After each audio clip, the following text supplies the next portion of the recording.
Hello everyone, কেমন আছো তোমরা সবাই? আর সবাইকে মেরি ক্রিসমাস। দেখো, আমরাও চলে গেছি ঘুরতে আজকে। আর খুবই ইচ্ছা হচ্ছিল যাওয়ার, কারণ আমি অনেক দিন ধরে শুনে আসছি কি শ্রীরামপুরটাকে খুব সুন্দরভাবে সাজিয়েছে, এত সুন্দর লাইটিং দিয়েছে। তো সেটা দেখার জন্য আমি অনেক এক্সাইটেড ছিলাম। তো ফাইনালি দেখো আমরা তিনজনে চলে গেছি দেখতে।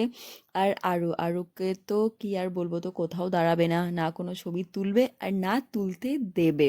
তো যাই হোক, কোনো রকম করে ও কটা ছবি তুললো আর আমিও ভিডিও বানালাম। ভিডিও বানিয়ে এই যে আমরা এখন এসে গেছি চার্চে, কারণ এখানটাও খুব সুন্দর, চার্চটাও খুব সুন্দর সাজিয়েছিল, খুবই সুন্দর। তারপরে আমরা চলে গেছিলাম ভেতরে, কারণ ভেতরটাও খুব সুন্দর সাজানো ছিল। আর কি বলে, ভিতরটা ঘোরার পর তারপরে আমরা বাইরে দেখি কি এখানে কোনো প্রোগ্রাম হচ্ছিল, আর এত ভিড়। তারপরে আরুর চোখে পড়ে গেছে এই বেলুন। এবার তো বেলুন নেবে, আর দেখো বেলুন নিয়ে কীভাবে লাফাচ্ছে।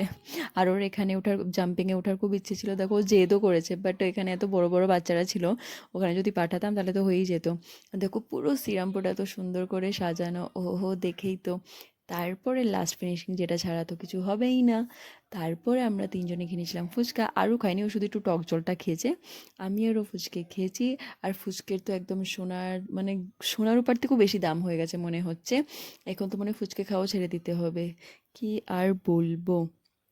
যাই হোক, তো কোনো রকমে ফুচকে খেয়েছি আমরা। ফুচকে খাওয়ার পর আমরা এসে পড়ছিলাম বাড়িতে, কারণ আমাদের ঘোরা হয়ে গেছে। আর ঠান্ডাও ছিল, যেহেতু আরও ছিল আমাদের সাথে, তো বেশিক্ষণ তো ঘোরাটা ঠিকও না। তারপরে আমরা দেখো এসে গেছি বাড়িতে। বাড়িতে আসার পর আর দেখো আরও টোটোতেও একা একা বসবে,